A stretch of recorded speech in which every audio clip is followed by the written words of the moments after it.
Hello, everyone, and welcome to a new episode of the Roald Dahl Retrospective. I am Patricia. And my name is Arun. So today we're going to be talking about, as of the recording of this podcast, the latest film from the Roald Dahl franchise. We're going to be talking about Wonka. I'm so excited for this one. So to start off with all this, the fact that when this was first announced, it was kind of weird to say, oh, hey, we are going to have a prequel to Charlie and the Chocolate Factory, or Willy Wonka and the Chocolate Factory, I guess you could say, in this case. This is the character that was played by Gene Wilder, and two mixed results, I guess you could say, because there's some Roald Dahl diehards who do not like Willy Wonka and the Chocolate Factory, and there are those that say that basically it's up there with The Wizard of Oz. And to be fair, it is, because a lot of kids, there's two movies that they'll see within their lifetime. It'll either be The Wizard of Oz or it'll be Willy Wonka and the Chocolate Factory. So it is one of the one of the very starter movies that you would have for your kids, basically, to say, oh, hey, this is an example of a really fun fantasy film. From back in the day. Absolutely, yeah. So it is a film that has transcended through multiple generations for over 50 years. It is whimsical, it is magical, it has memorable songs, it has really colorful presentations. You have Gene Wilder as Willy Wonka, which is a memorable highlight. You have the whimsiness of Roald Dahl mixed into it. So yeah, even though the movie was not very successful when it first came out in 1971, with only having maybe about a few $1 million in the box office, and many of the critics being kind of mixed with it, and some people even saying that the music was instantly forgettable. When the film came out on VHS in the 80s, that was when a new generation of people discovered it, and then they grew up with it, they introduced it to their kids, and even since then, Willy Wonka and the Chocolate Factory has transcended through pop culture history. Commercials, toys, costumes, musicals on stage, everything. It is not even close into what would be considered to be the quintessential Roald Dahl adaptation. I think basically it benefited from the television generation, effectively. Everyone can now have an affordable TV in their house and also a video cassette player, and if you didn't have Willy Wonka and the Chocolate Factory on VHS, TV companies were more than happy to say, oh, hey, can we get the rights to this movie so we can air it during Christmas or during holidays, so all the kids and all the families have got something to watch while they're waiting for dinner to be made. Exactly. And and in that case, it became a large family favorite because of that, and it's still, even to this day, I would be interested to see what the streaming figures are still for Willy Wonka and the Chocolate Factory. Is it still as beloved as it was back in the time that we had the television generation, effectively? Yeah, and so the Roald Dahl film that pretty much was beloved by the viewers was not liked by Roald Dahl whatsoever, as we talked about many times in the Roald Dahl Retrospective, and so it wouldn't be until 2005 in which we got a more accurate telling of Charlie and the Chocolate Factory, and it was pretty mixed. We talked about this in the Roald Dahl Retrospective, but essentially you have, even though it's a much more accurate tale of the book, it was a little bit darker, and a lot of people were really mixed with Johnny Depp as Willy Wonka. So yeah, it didn't really captivate the generations compared to Willy Wonka and the Chocolate Factory. You and I got into depth with Charlie and the Chocolate Factory in that regard. I've always said that, unfortunately, the weakest part of Charlie and the Chocolate Factory is unfortunately Willy Wonka in this regard. Unfortunately, I love Johnny Depp in most of his other roles. Unfortunately, he's playing Michael Jackson, in Charlie and the Chocolate Factory. But the Charlie we had was great. The whole setup in regards to all that was great. I actually sexted with Christopher Lee as Willy Wonka's father. So I think it had a lot of good moments in it. Unfortunately, I think it needed Willy Wonka. I think needed some big retooling. I think in that regard. But right. Besides that, I would say that Charlie and the Chocolate Factory is a more faithful adaptation to Roald Dahl's vision than Willy Wonka and the Chocolate Factory was. I agree. It had a lot of the spirit of Willy Wonka injected into Charlie and the Chocolate Factory, from the recreation of the Oompa Loompas song using more or less the accurate tales of the poetry that was showcased in Roald Dahl. Charlie was much more authentic to the book. The kids were properly updated. The visuals were amazing for its time. So yeah, I would say that Charlie and the Chocolate Factory doesn't deserve the hate that it gets, especially when you compare it to Willy Wonka and the Chocolate Factory. The one thing that movie did bring to us was an origin story of Willy Wonka, where we get to see him as a young kid who loved chocolate, but his dad is a dentist and he didn't want him to have cavities and didn't want him to have all that kind of stuff because chocolate was just nothing more than just a distraction for perfect teeth. By the way, there's going to be that minority of the audience, I think, how does this, doesn't Wonka kind of wreck the continuity of, either Willy Wonka in the Chocolate Factory and Charlie in the Chocolate Factory? You got to keep this in mind. This is, a different movie, effectively. It's, I would say that Wonka follows more from, follows on to Willy Wonka in the Chocolate Factory than Charlie in the Chocolate Factory does. Yes. In that so regard. If you are a huge fan of Charlie and the Chocolate Factory, the 2005 version, and are expecting a little reference, you're going to be sadly disappointed. There is zero references to the 2005 film. Exactly, yeah. But if you're a fan of the 1971 film, wow, you're going to have yourself a great time. Yeah, so with that being said, shall we get into Wonka? Right before we do, I'm going to release this on the 8th of December. So for all of my American listeners, you will not get this movie until next week, which is on the 15th. So if you do not want to be spoiled with our discussion, please wait a week until this movie comes out in theaters, watch it, then come back to us. By the way, actually, one thing we're hoping to do is that, so we're hoping to release Wonka and also Chicken Run Donald the Nugget, all on the same day, but we've just basically been told, according to Netflix, that the movie's now not due to the 15th itself. Right. So we're not going to be able to release that episode, pretty much until it basically gets released on Netflix. Hey, well, what do you know? You'll have 2 opportunities to listen to our discussions of Wonka and Dawn of the Nugget on the 15th. So there you go. There's a little bonus for you guys who are patient. So, awesome. Yeah. So in the meanwhile, for the UK listeners out there who just finished watching the movie, let's get started. Okay, so the whole start is that I love the start of this movie. It's a metaphor for the American dream. Eventually, here's Wonka. He doesn't have his whole ensemble that he does, but obviously you can see that it is Wonka. He's got the scarlet coat. He's got the top hat, and he's got a pair of pants that he got from a postman in Minsk, apparently. So there's obviously this humble beginnings approach to Willy Wonka, which I really like. And also they attached something into it which I thought was awkward at one point, but then I thought, oh, hang on a second, this would have made sense during the time. He's illiterate. He is the only thing he's ever really studied in his life effectively he can be able to comprehend is chocolate. But given his current social status, a lot of people, reading and writing for a lot of people during that the era that this takes place in was a luxury for some people. Mm-hmm. And so for Wonka to be illiterate in this, it actually makes sense. In this regard. So, he starts off the one thing I'm a bit, I would say was a bit questionable was that, he starts off on a ship. He starts the whole music number about him going to the city to, start up his, his chocolate, shop and everything like that. But, I would have liked to have, seen, some of, the bits of, what happened before all of this. We're just gonna just introduced to Wonka on a ship. How did he get the opportunity to go out into the world and everything like that? Oh, that's kind of not explained. Yeah, it basically the song that introduces Wonka, which is called A Hatful of Dreams, it has him explaining that he has been on a ship for 7 years, traveling around so that he can be able to make it to the destination where he wants to be able to have his dream of making all of this chocolate in his own chocolate store. And so he basically is singing that with a lot of optimism, with a lot of hopeful wishing that he can be able to make it come true.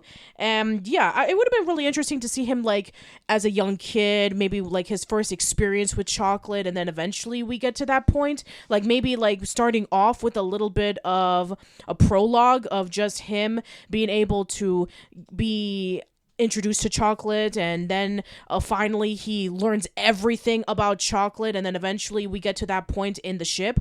Again, this is very similar to what they did in the 2005 film, in which we saw him as a little kid. He was really influenced by chocolate when he took that bite during Halloween, and he wants to be able to make his own chocolate, and he studies chocolate. He takes down notes about what are the great things about chocolate that complements the flavor, nuts, caramel, coconut, all that kind of stuff. And then eventually he grows up and then he starts getting the process of doing his own factory. Again, we got that in the 2005 film, but we didn't get it in this film, which is a shame. Yeah, but I mean, I love the fact that how we're introduced to Wonka is that he originally wanted to become a magician, but then, he decided that, he had a bond with chocolate because of his mother. Yes. And so, I mean, his whole feeling towards, being, a chocolate maker is that, he wants to be closer to his mom in all of that. And, that's very sweet and sentimental and, funny enough sweet. But, because I like that because, a lot of people sometimes do things, because they had, so speaking as a Preston North End supporter, I mean, I'm sorry to switch gears a little bit, but, no, go for it. A lot of people still travel to Deepdale, even though they may already travel long distances, because their dad took them there or their grandfather took them away, and now they're with the gentry and they're no longer with us. And so to them, coming to Preston North End, is a chance to be closer to those who are no longer with them anymore. So there's that feeling. So I can feel with Willy Wonka on that. He wants to go, make this chocolate because, it's the thing that makes him feel closest to his mum. And I love that. Yeah. About that Willy Wonka. He's not just making chocolate, just hey, I'm whimsical and everything like that, and everything like that. He has a personal mission to this, and I think that's great to have in a character. Yeah, and that motivation was not introduced in any of the incarnations that we've seen. Not in the book, not in the 2 movies. So this is really refreshing to see a motivation behind why he wants to do chocolate in the first place, because of the connection with his mother. He wants to be able to make the world happy and experience the same thing he experienced when he was a kid. That is great. I love that. And it also gave me vibes of Danny the Champion of the World. Think about it. You have a single parent and their child, and they're going around in a movable vehicle, or in this case, we have a ship, and they're traveling around. They're poor. They don't have a lot, but whatever they're able to get, they're able to support each other, and they have this really strong bond. I love that reference. It is subtle for those who have no idea about Danny the Champion of the World, but for Roald Dahl fans, they will get a kick out of it. In fact, there's plenty of those references, and I'll get to that later. I'll tell you what, we're going throughout this discussion. I think some people are going to find that there's a lot of Roald Dahlness in Wonka. I think it's brilliant. Yeah, exactly. I love this so much. Anyway, so let's continue. So he finally makes it, and he is bombarded, of course, by 3 of the competitors. We have Slugworth, Ficklegruber, and Prodnose. And tell me if it reminds you of a certain trio of baddies who wants to stop the protagonist. You tell you what, you're going to remind me now. Who are they? Bogus, Bunce, and Bean. One fat, one short, one lean. That's right, yeah. Well, actually, funny enough, I get what they were trying to do there, but I mean, they should have picked one that was actually, one fat, one short, one lean, really. But instead, we get one that's we get one that's quite like a big, massive dude, and then we got another one who can't keep his mouth shut, and I'm surprised he manages to get his way up to the top of the chocolate chain. The fact that he just spills out all the secrets, pretty much. And that bit, I gotta be honest, that he didn't make that much sense. That one particular guy, and then there's the other one who is just he's he does remind you kind of of Bean. In a way, yeah, he's the scheming one. Yeah, exactly. So essentially, we have Prodnose is Bogus, who's basically he kind of looks like Bogus. You have the hair, you have the mustache. The only difference is he's not fat, but he does basically just spill all the secrets. Then we have Ficklegruber, who's essentially Bunce, who's kind of like the one who's kind of like pale and mealy, and he dislikes when you say the word poor because he does not like the poor people. And then you have Bean, who is essentially Slugworth in this version, where he's the scheming one. He's the one who's behind everything. And you would know this reference because, again, we'll get to the scene a little bit later, but the trio are essentially working together. They have this huge conglomerate of all the chocolate in this town, and they don't want anybody else to overtake them. Yeah, and the church is on it as well. Oh, of course. There has to be a social commentary on honestly, I think a church that's run by Rowan Atkinson. I think we would have some kind of dodgy things going on about it. Yeah, Mr. Bean.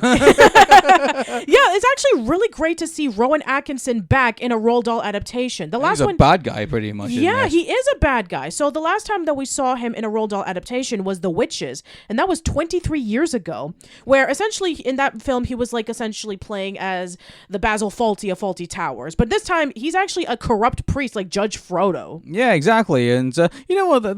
There is a bit of Disney-esque to this Wonka movie, isn't there? Isn't it? Like, you know, there's this warmth and whimsicalness and everything like that. And but also, it's not afraid to go to dark places when it needs to go to dark places. Just like Roald Dahl. Exactly, yeah. And also, you know, we've also got some nods to Matilda as well in all of this as well. Yeah, like, with our character Noodle. Yeah, exactly. But but it's also with, you know, there's also the Chokey, but instead it's the in coop. the coop. Yes, yeah, exactly. Yes. So, you know, like I'm just like, you know, the only thing I was thinking of, and I was actually going to be, I thought this would be hilarious if they did this, like, you know, maybe like during like one of the night scenes, like you just see like a silhouette, like the BFG walking around, like, you know, that yeah, I would have liked something like that. But as far as, but mind you, there is a bit of like, you know, BFG and all this, because look, you know, you got Willy Wonka who's kind of doing that, like, you know, because you know the BFG makes his dreams together in order to, like, you know, create the dreams and like that. You know, the Cosgrove Hall version of the movie does a great job of doing that. And but you see Willy Wonka doing all that. He takes like all these fantastical elements and puts them all together and makes like the greatest chocolate. And there's elements of the BFG in there as well. I thought that was brilliant. And also, not to mention that the BFG has a companion with Sophie,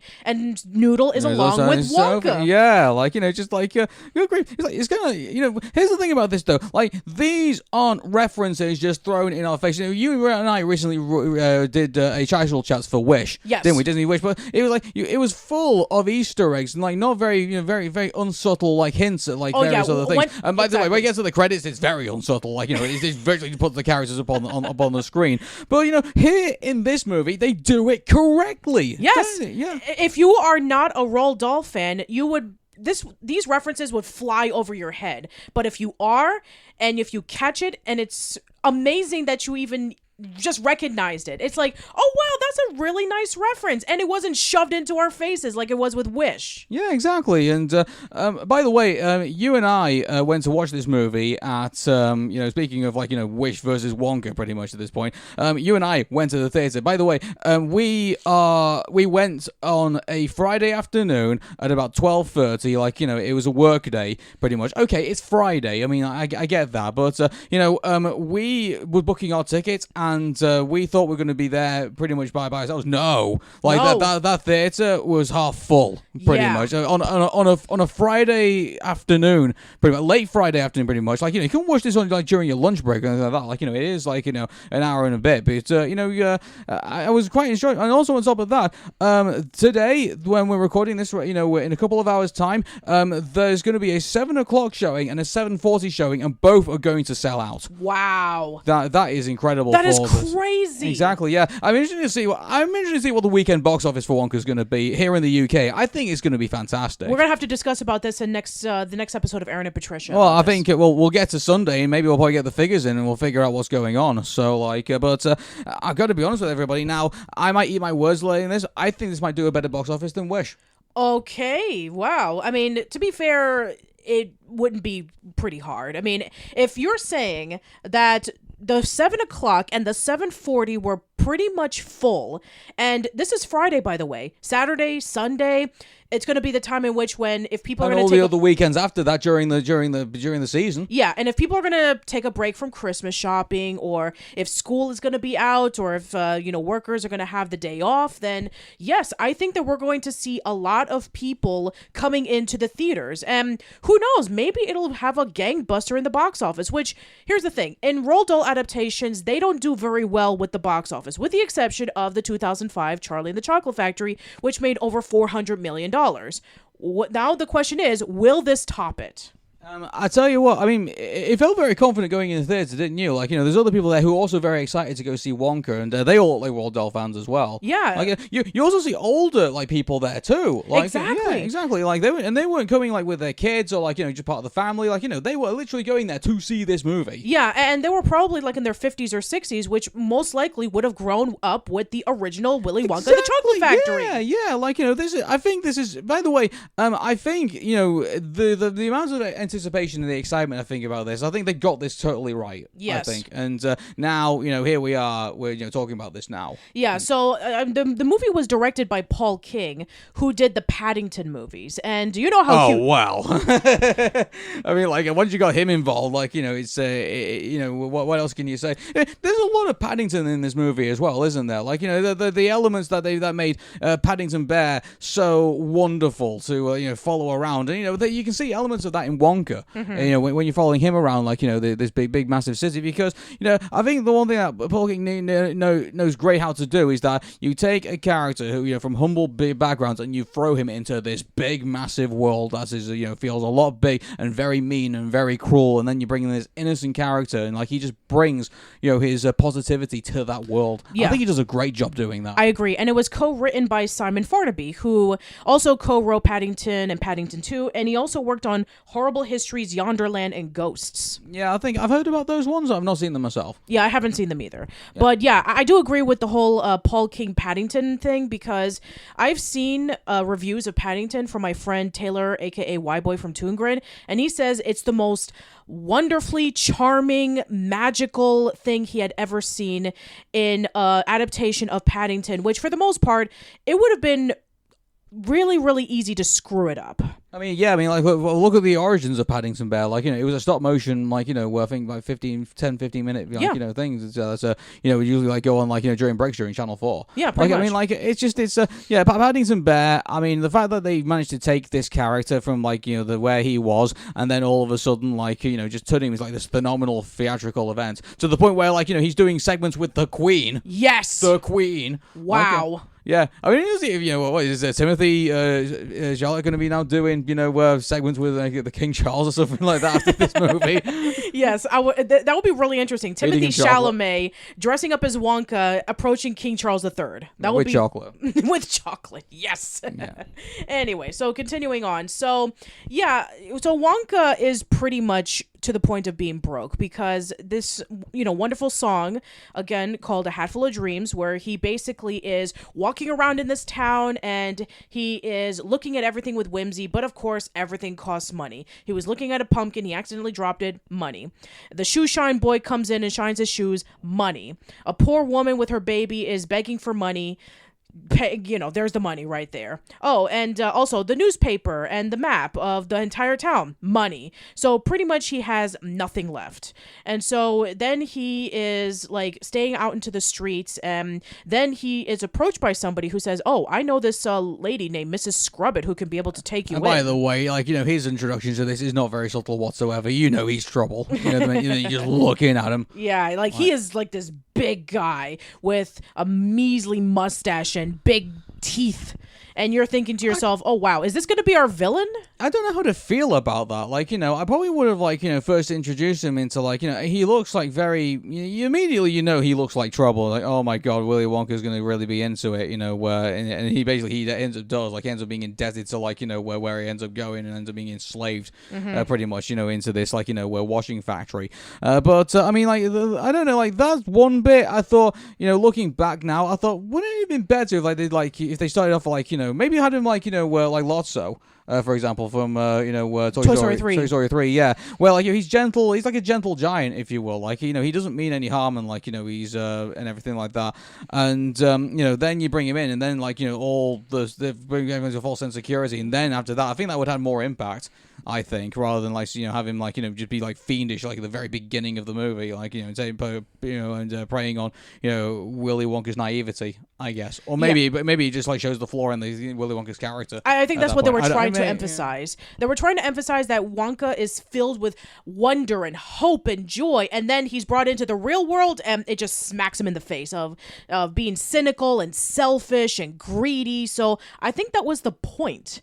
He's basically just brought into this world where everybody is miserable, and he is the one to bring hope with his chocolate. I think that was the point of it, and I think it actually works pretty well. The couple kind of remind me of the people who run the hotel in Les Miserables, in which it's kind of a little bit schemy. They're just doing the bare minimum, but all they want is the money, and the ways that they're able to come across it is actually pretty awful. So Mrs. Scrubbit just looks very innocent, and then you have this contrast contract that she brings into Willy saying, if you just pay me this amount of money, then you can just stay the night and everything will be taken care of. And then there's the fine print, which again is a great reference to Willy Wonka and the Chocolate Factory when they first enter into the factory and you have that big contract with all the little tiny small print. I probably imagine that's where he got the idea from. Yeah, that's probably where he got the idea from, so that he wouldn't get screwed over by any of the kids. Which again, if you go into the story of Charlie and the Chocolate Factory, where the people behind Ficklegruber, Prodnose, and Slugworth stole his recipes, and that's why he closed down his factory for years. So he's trying to prevent himself from being fooled again. Yeah. I mean, at one point I thought, I was a bit worried that, they were going to make, at that point I thought they were going to make Wonka a bit Mary Sue-ish a little bit, and what I mean by that is that, he can read through the he can create all this magical stuff. He can read through a contract, within 5 seconds, things like that, and be able to maneuver his way around. I thought that was going to happen. I thought he was going to sign this contract, and then every time, Mrs. Scrubby tries to bring him something up on it, he would just say, oh, I've read this bit and that bit, and that's not what you stated. And, then she would just frustrate Scrubby to the point where, she wants to, inflict violence upon him or something like that. I don't know. But that's not what we got. No. Anyway, we're introduced to Wonka to say he's illiterate and he can't read contracts, and so he just basically signs whatever is in front of him. Again, that makes a lot of sense within the context of when the story takes place. So around the time in which, poor people didn't know how to read, it was a luxury to them. They probably didn't have a chance to go to school. They had to probably just learn a trade so that they could be able to make money for their families who are also struggling. And the rich people are the ones who pretty much know everything, and they are the ones who are essentially taking a monopoly and controlling these people. Yeah, that was what was happening at the time. It seems to me like this takes place in the Victorian era. Yeah. From the looks of it. So, that's the that's what I take away from this. But they don't specifically call this London. Even though it was filmed in London. Yeah, it was filmed in London, but I think that's what they went off. And it's funny, I was there as young as it's well, if you want to go to American Dream, you shouldn't have come to Britain.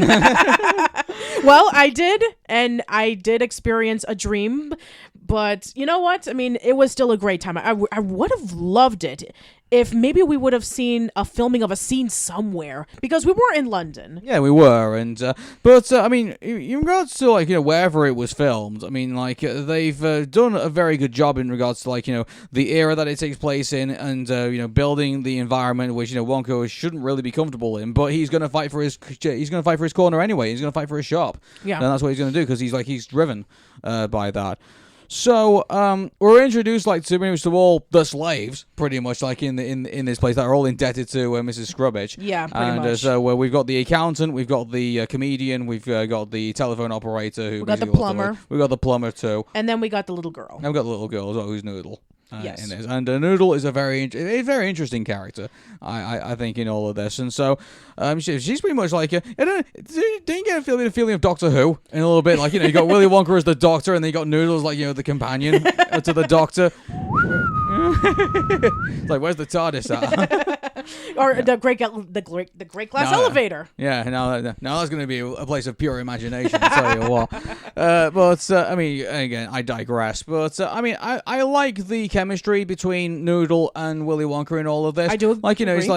It's not a couple or anything like that. It's a bunch of friends who have their own dreams. Noodle wants to be back with her mother and wants to find out who her mother is, and Willy Wonka wants to Willy Wonka can relate to that because obviously he was very close with his mother as well before she passed away. Yes. So that's a great thing to have. I think in this, to have so much a common purpose to and it would mean a lot for Willy Wonka to see Noodle back with her mother and that. So I think all of that, in my opinion, I think it's great. Yeah, I do agree, and I also love the fact that again, Noodle is essentially a combination of Sophie and Matilda. Sophie, who is the orphan and who teams up with the BFG and, to spread dreams around to all the children. And Matilda, who is the bookworm, and she's locked up in the chokey, or in this case, the coop. She's with abusive people who are her upbringers, and she wants to be able to break out of it, and she wants to be adventurous, and she wants to be able to shake things up so that she can be able to accomplish her dreams. I want to focus on Mrs. Scrubbage and who's the guy who's what's the name of that character? I do apologize.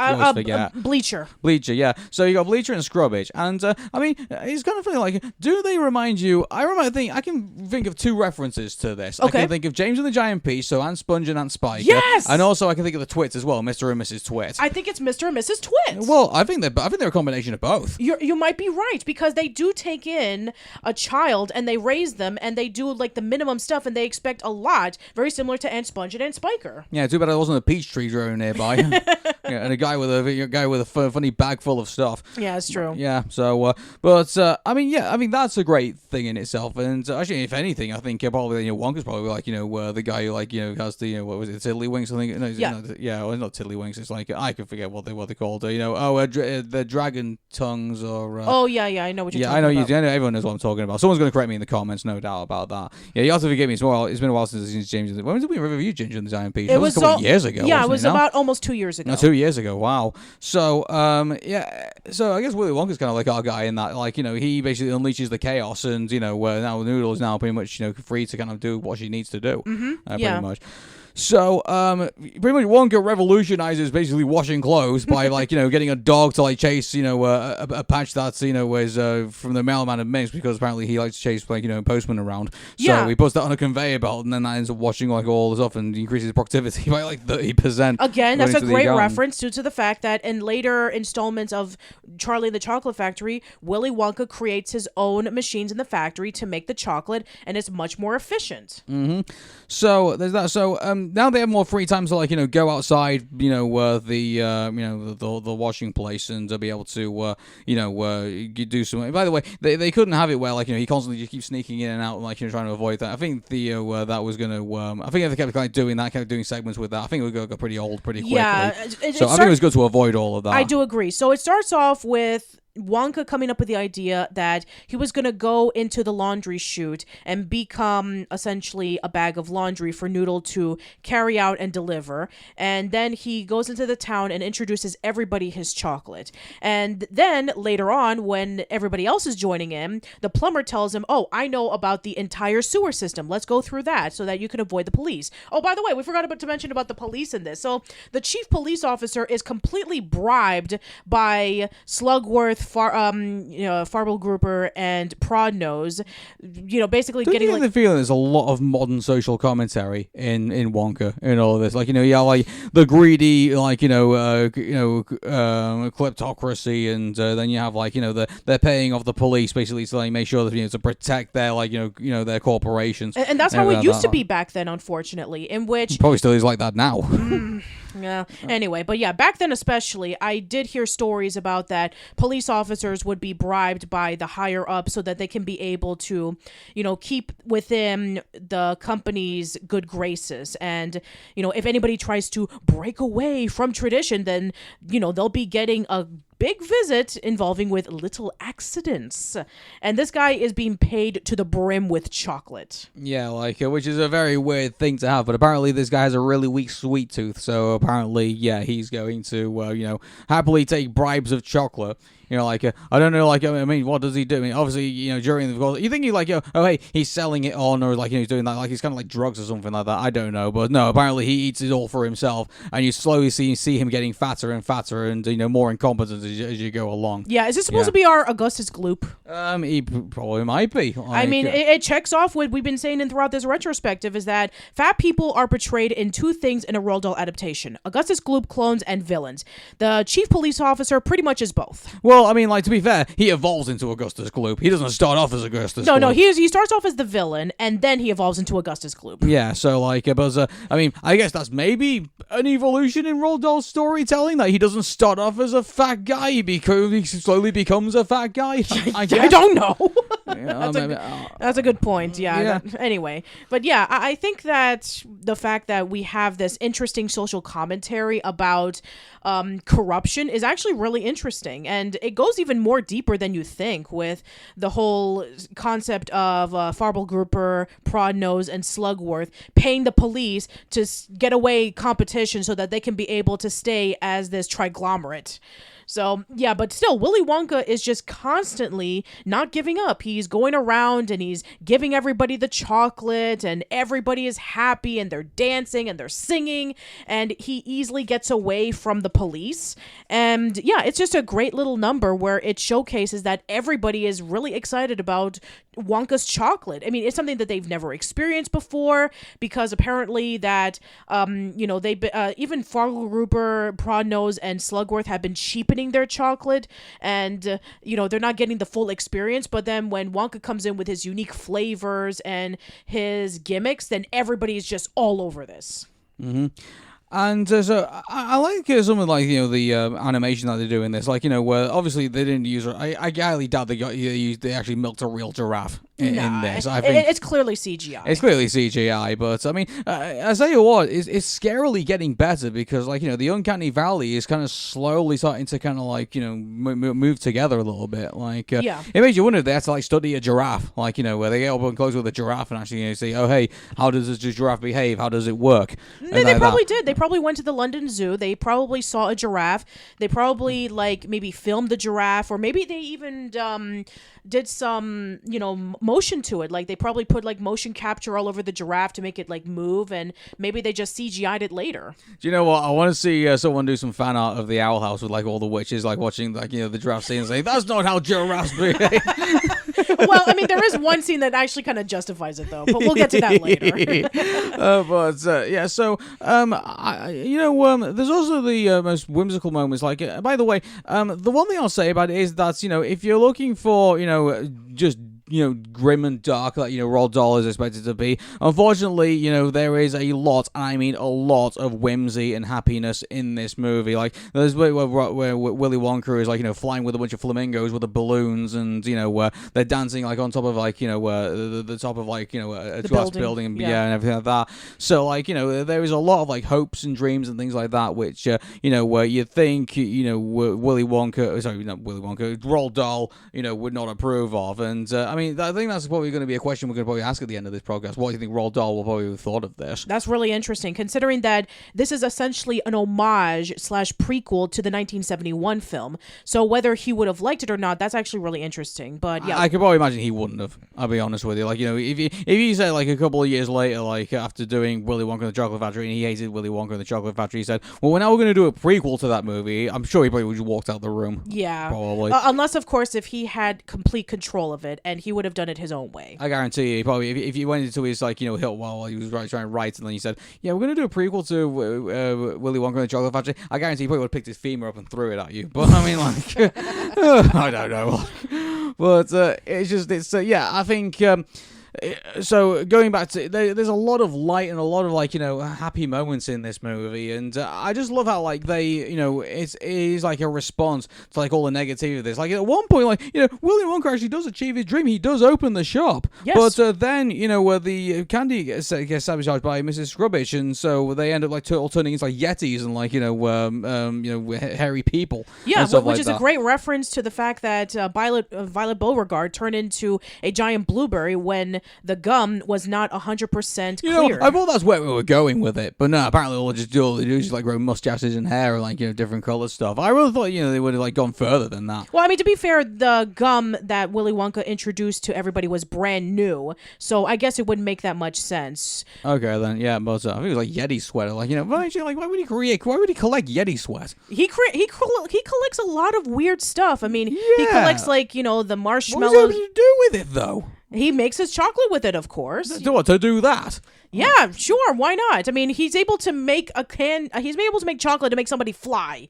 I mean, how do you explain that? I just think the idea of Yeti sweat in a chocolate is probably. I don't even know what it. No one's ever seen a Yeti or claim to see a Yeti. I'm sure there's all the conspiracy theories all tell us wrong.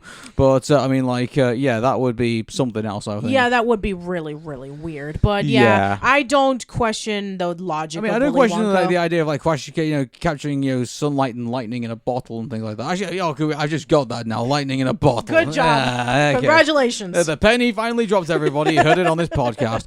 But, I mean, it's good to get all these fantasy elements and everything like that, but it's funny how, like, he, like, collects things that, might potentially have consequences later down the line. Yeah. Like, like, the flying chocolate was quite interesting. Like, the fact that, you would eat it and then also you go flying off somewhere. I mean, I guess he thought, you know what, the chocolate part isn't necessarily working. Let's just turn it into fizzy lifting drinks. Exactly, yeah. Like, but then again, he got the fizzy lifting drinks from the BFG anyway. Okay, then cool. Sure, why not? Sure, why not? Anyway, but yeah, of course it doesn't work out because, Mrs. Scrubbit poisoned the chocolate when she was paid by the police to say, hey, this is what we want you to do. And so everybody turns into a Yeti. The crowd goes incredibly angry, throwing all the chocolate and... They usually have a riot. Like, they just burn the shop down pretty much. And then Willy Wonka just looks at them and says, this is fine. Yeah, well, he doesn't actually go that, but I'm kidding. I'm kidding, yeah. So, he's obviously heartbroken and everything like that. Like, unfortunately, it's like it's the typical, like, everyone. Well, mind you, funny enough, it actually isn't that. Like, you think that Willy Wonka would like have a fight with everybody, and then everyone goes away, like goes on a sop, and then they all come back together for like the big ending and stuff like that. It actually doesn't like work like that. No, it doesn't. Really, yeah. So I think, I'm glad they didn't go in that direction. Pretty much, that's another thing I'll praise this movie for. Like, they didn't go in the stereotypical direction. Like, everybody has a falling out, they all go their separate ways, and then they realize how they've been much of the dicks they've been to each other, and then all of a sudden they come back again for the grand finale to finish off the bad guy. No, that doesn't happen. That doesn't happen in this. And by the way, there's this one bit they did, and Willy Wonka's not going to die in this movie, and that Noodle isn't going to die in this movie because it's a prequel to like another movie where that character is clearly alive in this, and so like. I didn't really buy the whole them drowning in chocolate bit. Yeah. Really, and I get maybe for people who haven't seen Willy Wonka and the Chocolate Factory, if they're gonna do it in chronological. Do you think there's gonna be people who are gonna be watching this in chronological order? They'll watch Wonka first and then watch Willy Wonka and the Chocolate Factory afterwards. Oh wow, we're gonna get our own Roald Dahl cinematic universe. Well, it's turning into that at the moment, isn't it? Yeah, it is. Much. Yeah, so but mind you, if Wonka does really well, I mean, I wouldn't be surprised if they decided, oh hey, let's do now. The prequel works out pretty well. Let's do a sequel to Willy Wonka in the We will finally get the Great Glass Elevator. Well, you know what? Given how many times we've asked for the Great Glass Elevator and it's just never happened, I guarantee they probably might just do it where it's like, Willy Wonka's passed on and Charlie's now like, the guy, and he's looking for a successor. Oh, come on. I bet you they probably might do that. Maybe they might do Great Glass Elevator with that, maybe. Like, they can't get Gene Wilder back because obviously he's passed away now. No, but maybe they can do a new series of Wonka films with Timothee Chalamet. It's like, okay, we saw him finally starting his chocolate factory. Now let's have a new adaptation of Charlie and the Chocolate Factory, and if that does really well, let's get Charlie and the Great Glass Elevator. Yeah, maybe maybe they might do that. Who knows? And so if it does happen, I wouldn't be opposed to it. I wouldn't be opposed to it either. Yeah. So anyway, that element of the fact that Willy Wonka nearly died is I didn't believe that really, and by the way he was totally fine after he was he happily turned a fountain of chocolate into his chocolate and then gave it to everybody pretty much. Yeah, and so way to sell your yeah, exactly products. Yeah, way to sell your products by using somebody else's products as your own. To be fair though, I probably imagine that a lot of people, but one of the reasons why, because the people who own the factories, they wanted to make chocolate so expensive that not everybody would always be able to have chocolate. Right. So I could probably imagine that a lot of people who were there who have probably sampling chocolate for the first time. In fact, I think they probably, one criticism I will have of this movie, they probably should have had it more where they showed that the rich and powerful, they're the only ones who basically can afford chocolate, and everybody else has to basically have to suffer. They could have made another reference there. Because remember it was what was it? The Oompa Loompas had to go off mashed caterpillars or something like that, to sustain themselves. Well, I mean that's the Charlie and the Chocolate Factory version. That's the 2005 film. Oh no, well, that's in the story. That's in the book as well. Oh yeah, that's right. I forgot. If you remember, yeah, exactly. So I mean, they could have put a reference to that in if they wanted to, oh well, we can't afford chocolate, so we basically have to have this garbage. Or maybe the cabbage soup. Maybe the cabbage soup. Yeah, exactly. So all the poor people are eating cabbage soup, and all the rich people are eating chocolate. And then they could have had like a moment where Willy Wonka finally releases the chocolate, and then all the poor people now can have chocolate. Yeah, I mean, it's also very similar to that scene in James and the Giant Peach, in which the peach finally lands in New York City, and then James allows everybody to eat through the peach. So again, it's another callback. Yeah, exactly. So I think there was some really good moments that they could have. By the way, even if they didn't have that, if they did put these things in there, that would have been a pass mark. That would have been a distinction mark, effectively. It would have been where you go above and beyond, effectively. But to be fair, with all the references they got in here right now, they do go above and beyond. So it's not just paying tribute to Charlie and the Chocolate Factory. It's not just paying tribute to one of the best Roald Dahl characters, Willy Wonka. I feel like this is doing justice to the whole Roald Dahl world. I agree. Effectively, I can point at this movie and say, yeah, this is what happens in Willy Wonka and the Chocolate Factory. This is what happens in a Roald Dahl, universe. Pretty much, I would accept that. Yeah. Whether Roald Dahl himself would have accepted that is another story. Yeah, that's true. Anyway, but yeah, I guess speaking of which, we forgot to mention that one of the Oompa Loompas does appear in this movie. Played by Hugh Grant. Yeah. Now, I know that there was a lot of controversy when this was first announced, saying, why couldn't you get a small person to play as an Oompa Loompa, just like in both Willy Wonka and the Chocolate Factory and Charlie and the Chocolate Factory? I can kind of see now why they didn't do it, because this particular Oompa Loompa apparently is not... Well, he says that, I'm good for my size for an Oompa Loompa, but then he found out later on that actually no, he's actually only a quarter of the size of a normal Oompa Loompa. Right. So basically, this is smaller than an Oompa Loompa. Yeah. So I mean, I can understand why they decided to go with that. I mean, here's the thing: if they decided to go with but all the things that this Hugh Grant's Oompa Loompa needed to do at the end of the day, they couldn't do with I don't think they could have done with a small person or even a regular sized Oompa Loompa in that. I think they needed to basically go CGI with this, in my opinion, because he would have to chat to him in a small jar, and then there was those bits where he had the whole cocktail suitcase thing as well, and there was other bits and pieces that he would need to have done, which I don't think a regular-sized Oompa Loompa would have potentially have done, right. I think. So, I think it made sense now looking back at it. I mean, yeah, I would rather have had, a little person play an Oompa Loompa if they were going to, bring more of them in, but they only had Hugh Grant, and they only had a small Oompa Loompa to work with, so I sort of see, from a technical perspective of why they went with that direction. Yeah, and Hugh Grant does a really good job as this Oompa Loompa. He does! I think that's something that shouldn't be left out. But Hugh Grant does a good job playing this Oompa Loompa. I do agree. Yeah. And he even sings the Oompa Loompa song, which is a nice touch. Yeah, exactly. Well, I mean, to be fair, what else would you expect him to sing? I mean, I guess that's true. You're right. I mean, if he had his, if they took the Oompa Loompa beat and decided to, have him do his own original song, I mean, I probably would have accepted that. But no, they decided to, go with what the Oompa Loompa chant actually is, which I think, is canon to what is going on. So, sure. Yeah, fair enough. Yeah, absolutely. So, yeah, I mean, there's a lot of really great scenes that happen. I mean, of course, you have the scene in which when the giraffe enters into the church and chaos ensues. Yeah, Rowan Atkinson being chased around by a giraffe. You wouldn't think you'd see that in, in anything, but... Yeah, I mean, we saw Rowan Atkinson being chased by a bee. We've seen Rowan Atkinson with a turkey in his head. But, yeah, this is taking it to a different level. I'll say that. Yeah, exactly. So, yeah, I guess I would say, very good in that. I mean, also, this is something that this is something crazy Roald Dahl would have come up with, in my opinion. Rowan Atkinson in frock, being chased around by a giraffe in the church, pretty much, and I love the bit where, the Baroness is going to be coming, and she hates people who, are chocoholics, pretty much, so they have to basically not eat chocolate for that. But then, Rowan Atkinson is so scared about what's happened, he thinks God's punishing him, so basically he bursts out the church with the Baroness and the funeral procession out in front, and basically just asks him, saying how much of a chocoholic he is. And everybody is far from impressed. So, nobody cares. Well, yeah, and funny enough, actually, they did all applaud for capturing the giraffe. Pretty much, which is okay then. So the funeral can continue. It's so weird. Here you have someone who's very sad. They're going to be burying their loved one, and then all of a sudden it's a round of applause, getting rid of a giraffe out of a church so the funeral procession can be going on. I don't know if I was in that, I'd be kind of poor grandpa, whatever his name is. I'm trying to bury my loved one, and there's a giraffe running around this church. Right. I don't know if I want to live in the Roald Dahl world, to be quite honest with you. It is pretty crazy, admittedly. Yeah, exactly. Yeah, so there's an interesting plot twist involving with Noodle and Slugworth.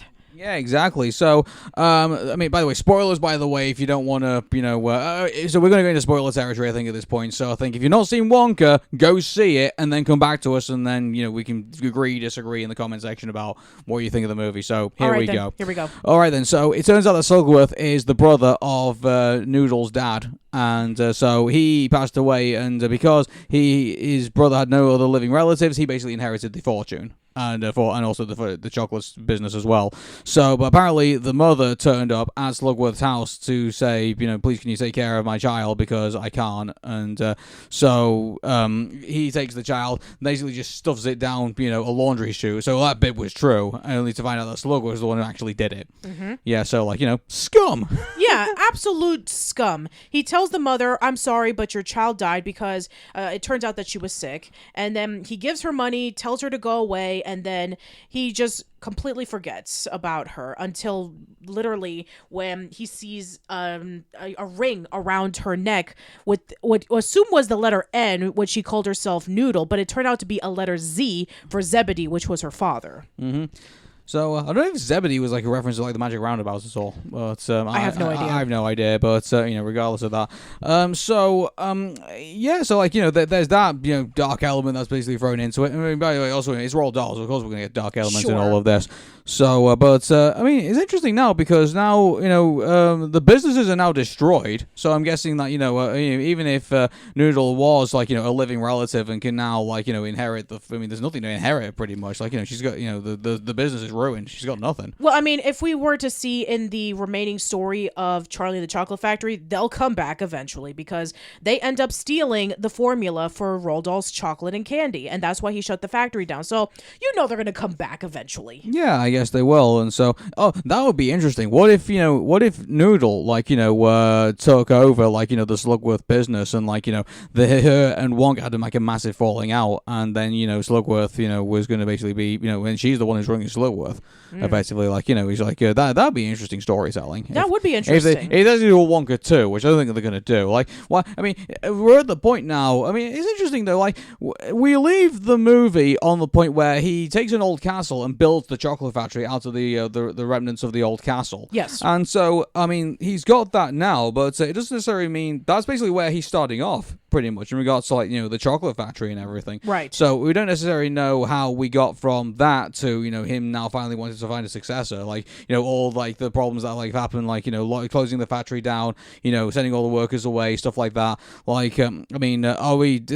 is room essentially for a second Wonka 2 if they wanted to do it, where he starts off the factory, he realizes that he can't trust his workers because secrets are falling out, so he has to get rid of them and bring in the Oompa Loompas in order to basically make all the chocolate and everything, and so basically that creates the Roman mystery, and then that leads into Willy Wonka and the Chocolate Factory. Right. Yeah, it's interesting. Yeah, and if we were to believe in the book, then Willy Wonka is an old man, where he has the whimsiness of a young person. So who knows? I mean, maybe they will again take creative liberties, just like they did with Willy Wonka and the Chocolate Factory, in which they played Gene Wilder as Willy Wonka, and he was 30 years old at the making of that film. And so, okay, we're gonna have maybe several years into it. He has the factory. He's really, really successful. And then eventually he has to find a successor. So again, if this movie does really, really well, I wouldn't be surprised if they do another adaptation of Charlie and the Chocolate Factory with Timothee Chalamet as Willy Wonka. Yeah. So basically how it wraps up is that the comedian finally gets his comedy comeback, and everybody the telephone director goes back to her old job. Everybody seems to get their lives back on track. Yeah, with the exception of of course the Mrs. Scrubbage and Bleacher, who I think ended up going to jail. They end up going to jail, and they try to drink away the potion that Willy Wonka had, and then they turn into these ugly creatures, which again I think might be a reference to the Twits. Oh, interesting. Yeah. So I, unfortunately, everybody the minute the credits start rolling, I really needed the bathroom. So I watched the credits and I saw what happened. So that's essentially what happened, where they turn into these ugly Yeti creatures. Then they have their one final kiss as they're being arrested, and then finally the credits roll. Yeah. So that's pretty much Wonka, and I got to say to everybody, it's a great, Roald Dahl film. I mean, even though Roald Dahl never wrote it himself, and so I mean, here's the thing about this. I think they did their homework with this. They knew exactly what they were dealing with, and thankfully they didn't go down like the 1970s Disney thing. It was like what would Roald do? Instead of saying what would Roald do, and they haven't done that in this sense. No, I think they've actually been very good with what they've got, and they've not just borrowed from Roald Dahl. I mean, dare I say, with our Noodle character, I was going to mention this. I mean, there's a little bit of Annie in there as well. If you sure, think. the little orphan Annie, yeah. Yeah, exactly. So, I mean, it's not just Roald Dahl I think they're taking inspiration from. I think they're taking inspiration from quite a few things as well. Like, there's a bit where, where Willy Wonka is, in his shop, and, he's going what basically looks like, it looks like a candy road, but, is that a reference to the Yellow Brick Road in The Wizard of Oz? Maybe it is. I think it is, yeah. I think they've taken the elements of, what makes, these, I'm pretty sure, also with, some of the flying things that are going on, it kind of reminds me of Chitty Chitty Bang Bang a little bit, really. Which Roald Dahl was a screenwriter for. Yeah, and so like that. I mean, good grief. I'm really glad we didn't get any references to 36 Hours Later or something like that. Or maybe we didn't get a reference to any of the James Bond films. Yeah, exactly. Can you really see Willy Wonka doing James Bond kind of things really? I don't even know. Maybe it'll be like a. Wait, now you mentioned that he kind of does. Can you imagine Q?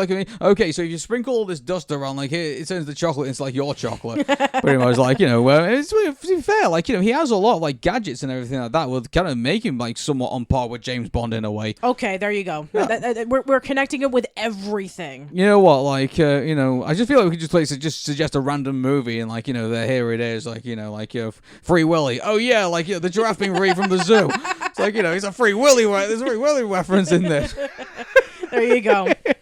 Well, yeah, I love this movie. I did too. I love it. Now, there's one more thing I forgot to mention. What did you think of the music in this movie? Well, I'm just looking at the soundtrack now. I think Welcome to the Scrub is a Scrub. I think is definitely a song that feels oh wow, he's in this situation now. I think that's really good. Mm-hmm. Pure Imagination. I think they did a really good job of Pure Imagination. I was a bit worried because I thought they were going to do something with Pure Imagination which was away from the original one, but no, I think they've done a really good job of doing that reprise. And so did the Oompa Loompa song, in which they kind of twisted it up into new lyrics, but it actually fit within the context of both the story and the references to the original movie. Yeah, but the one thing I would say that with regards to the Oompa Loompa song in this regard, the Oompa Loompas don't really talk about their own incompetence. This is kind of funny. He has to basically he's doing his own incompetence in regards to that, and now he has to basically get back what he had plus 1,000 on top of 1,000-fold on top of that as well. I think Oompa Loompas are pretty,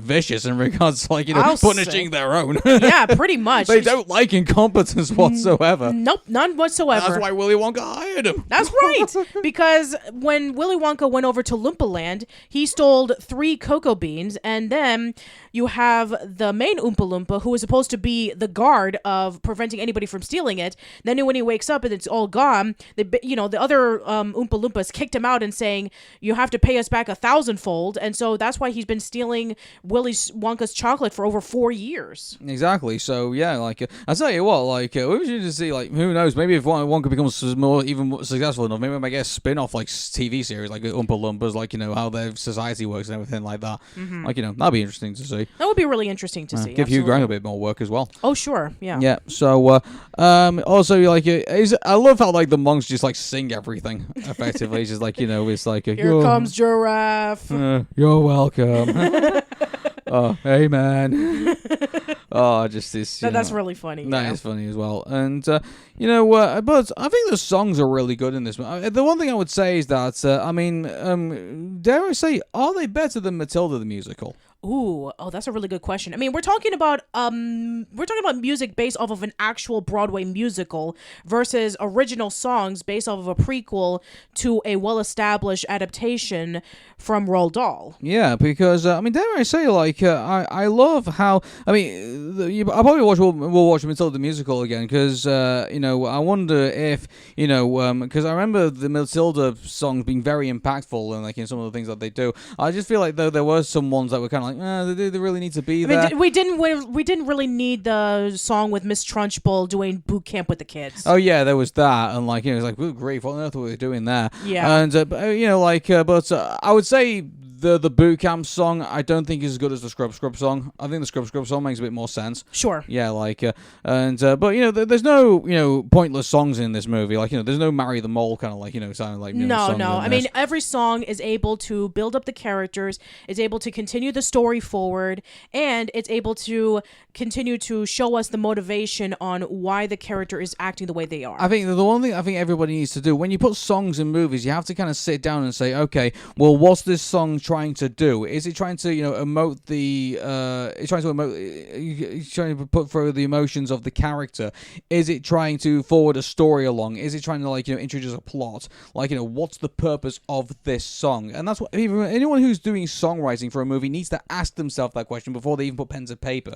I do agree, because we've seen our really bad examples of people just putting in music because, a certain studio is able to craft amazing music, and people just think, if you put music in there, then obviously everybody's going to love it. Yeah, I think probably the worst, music number I think for a song, and people might say this is very controversial. I still think it's the rap song out of The Little Mermaid, with Scuttle. I'm sorry, I was not a huge fan of Scuttlebutt. Exactly, I did not like it. I know this was essentially like Lin-Manuel Miranda being Lin-Manuel Miranda, but still, that song was just unnecessary. It just reminded me a cartoon character needs to rap in the 90s, in 90s thing, because that's what's down with the kids. Yeah. That's what it came across to me as in that. And but thankfully in Wonka, there's nothing like that in here. No, every song that is featured in this movie actually makes a lot of sense in the I even context like of the the villain story. song, when they're trying to bribe the chief of police. It actually builds up really, really nicely, where they're just talking about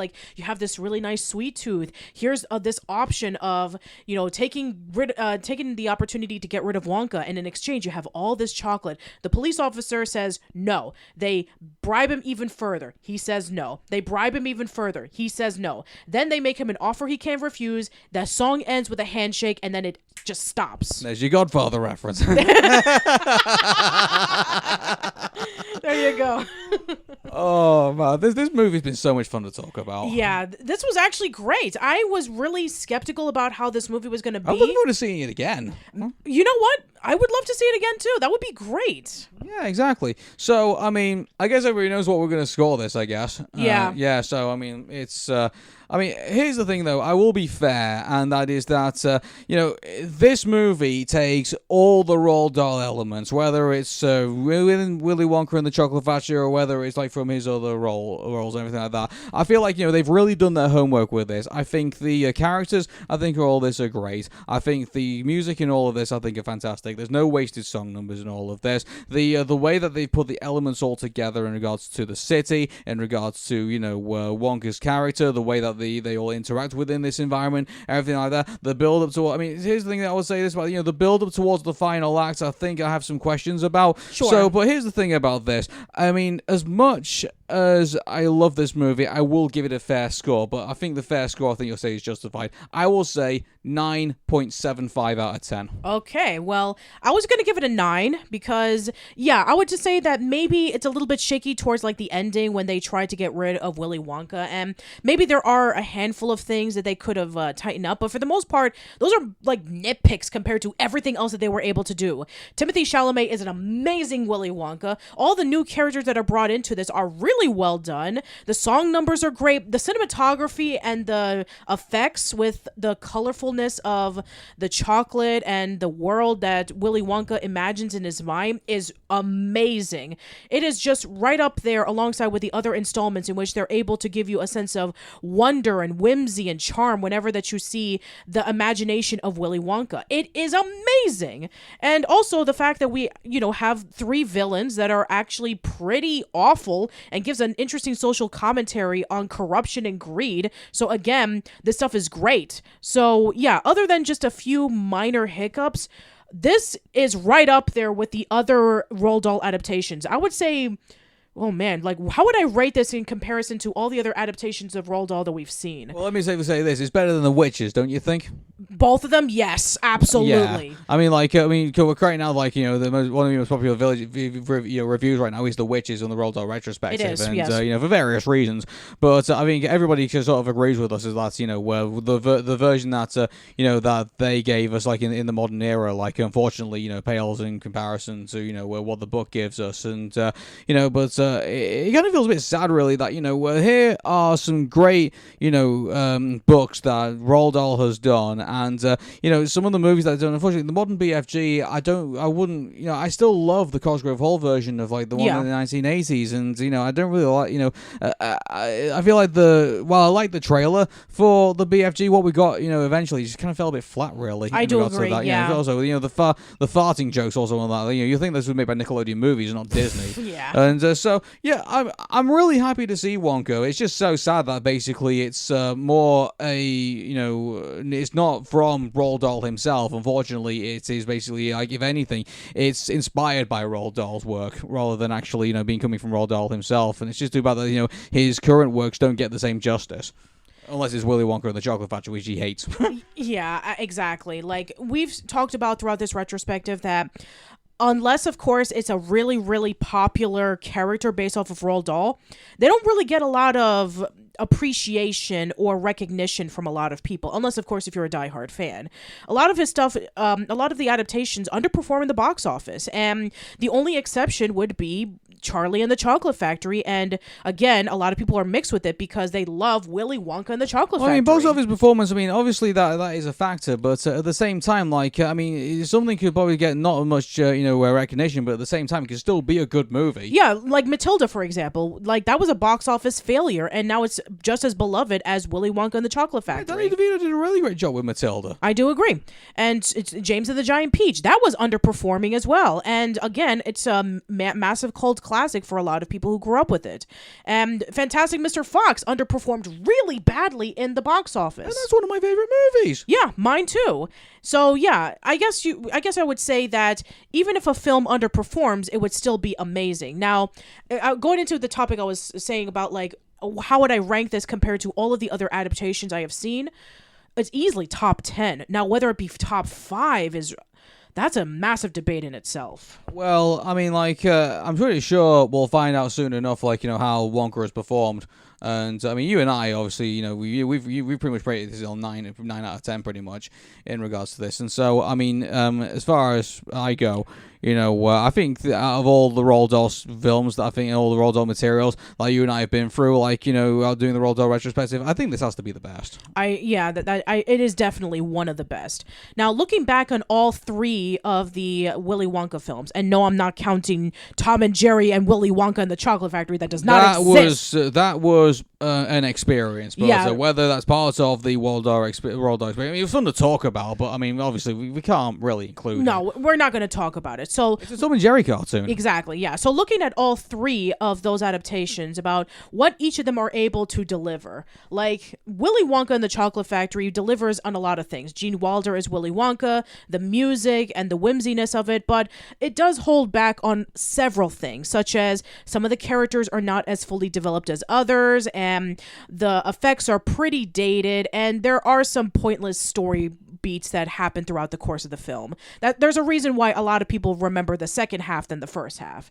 And then there's Charlie and the Chocolate Factory, a much more accurate adaptation of the book, much more closer to the source material in terms of its characters and its presentation, but at the same time, their Willy Wonka is not that great. It can sometimes go into a little bit more darker direction, and we were not keen. It's not that he was with Dog's Racing. He was just a weirdo. There's a reason why we grew to love Gene Wilder as Willy Wonka, because we look at him and we could believe that I was this guy, and and also that he was very troubled at the same time. Whereas this Willy Wonka, basically was scarred from childbirth pretty much, and you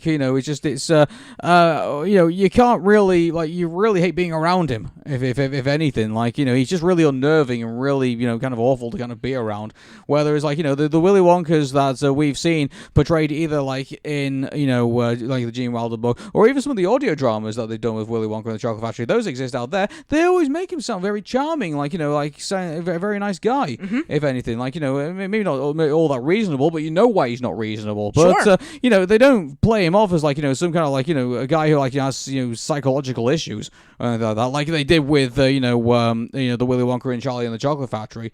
Mind you, I think anybody who has, like, the guy who played Dracula and Count Dooku was, like, as a dad, I think, will always have some sort of problems. Fair enough, yeah. But... and also the origin story of Willy Wonka wasn't that great, and the ending where we had to finish off with him reuniting with his dad, we just didn't care for it. No, really. I mean, like, we kind of knew it was somewhat coming, but it was because originally, like, Charlie doesn't. This is the thing that in the original Charlie Factory, because I don't think he actually accepts the offer to begin with, and he actually goes back to his family. Well, I mean, that did happen in Charlie and the Chocolate Factory, yes, because he was told by Willy Wonka, once you come into the factory, you're never going to see your family again, and Charlie was like, absolutely not. I care more about my family than I care about the chocolate. Mm-hmm. So, I mean, like, in regards to, like, all the other things that we've seen in regards to Charlie and the Chocolate Factory, I mean, like, I think Wonka does definitely do justice. Okay, yeah, now let's get into Wonka. Now, Timothee Chalamet, amazing Willy Wonka. The effects and presentation, top-notch. The music, I think that it's going to take a little while for people to remember the music just as much as the 1971 film.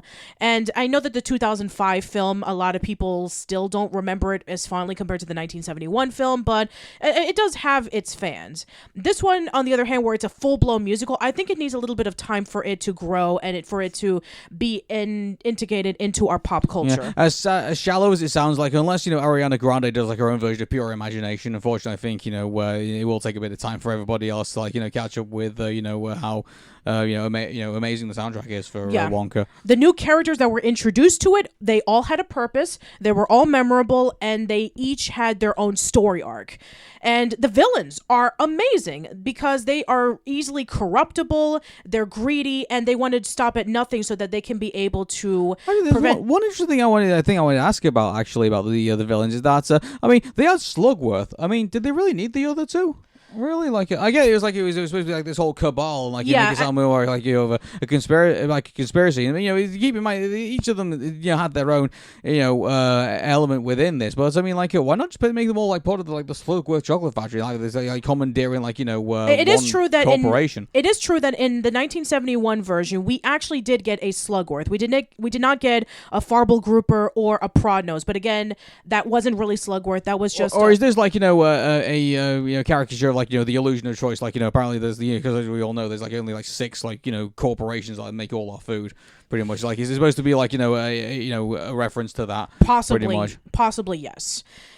And they just act similar because they want you to believe that it's all different, but at the same time, they all come from one source. So exactly, I wouldn't be surprised if that's social commentary on that. But yeah. On top of that, also, they're holding all the chocolate as well, and charging obscene prices for it all as well. Exactly. And so they're price gouging pretty much, and they're creating, what basically is a chocolate shortage, when in actual fact, they're hiding it all under the church. Thank you for bringing that up again, because that's another reference to Boggis Bunsen Bean, in which you have the scene in which Boggis Bunsen Bean are over by the tree where Mr. Fox and his family are, and Mr. Bean asks him, how many men do you have in your group? 35. And Mr. Bunce, 36. Oh, I have 37. I missed that, actually. Yeah, and then he asked them, Mr. Prodnose, how many gallons of chocolate do you have? I have 45,000. Mr. Ficklegruber, I have 55,000. Well, I have 100,000. We're just going to pour all of it into Willy Wonka and Noodle and have them drown. Yeah, I mean, that was a great reference. Thinking about that, though, imagine they did, they wanted to, take care. One thing that would have been interesting is that, they tried to bribe the chief of police, but he declines it. And so then they had that thing, well, how many men have you got working in your factory? How many men have you got working in your factory? Okay, well, we're going to send them all around the city, and we're going to have them find out where Wonka is. Oh, that would have been a great reference. That would have been better, wouldn't it? Yeah. I guess we needed social commentary that the police are corrupt. So, I guess we needed that in there. But yeah, that would have been a better way of doing it. Having informants all around the city, all the workers from the factory, trying to figure out where Wonka is. That would be amazing to see. Yeah, I would have loved to have seen that reference. Yes. Well, anyway, but anyway, regardless of that, we got what we got with this movie. I think was good. Absolutely, yes. So yeah, I would say finally in terms of how the story is portrayed, again compared to Willy Wonka, Charlie and the Chocolate Factory, and then Wonka. So again, I would say that the second half is definitely better than the first half because you don't have all that pointless stuff of the entire world looking for the chocolate, the golden ticket, and then Charlie and the Chocolate Factory. Again, I didn't really like the whole introduction of the backstory of Wonka with his dad. So I think this one is actually a little bit more tighter. So I would say that this movie is actually just as good as the 2 installments, maybe even a little bit better.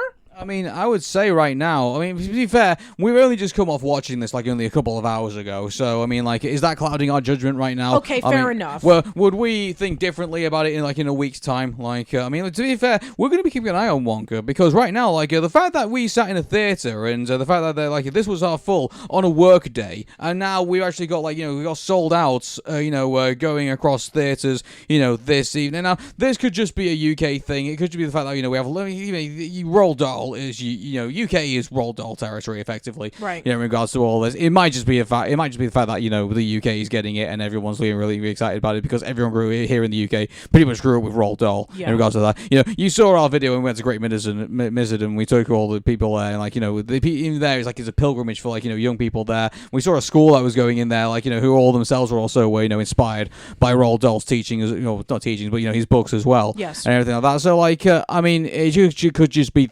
that explains why theaters across the UK are currently full of people watching Wonka. Whether that's going to be reflected worldwide, is yet to be seen. Yeah, that's true. So I guess we'll have to wait a week's time for everybody else to get Wonka and see what their reaction's going to be. All right, so that concludes our discussion of Wonka. So for the UK listeners, let us know in the comments below what you thought of this movie. Did you like it? Did you not like it? Were there some things that you liked compared to the other films, or did you like it on its own merits? Let us know. And for anybody who's listening into our discussion from the US about a week after this is posted, again, let us know what you thought of it. So yeah, we're not going to come into the Roald Dahl retrospective for at least another 2 years because the next adaptation is The Twits on Netflix. So until then, until there's another announcement of another Roald Dahl adaptation that's going to be coming out.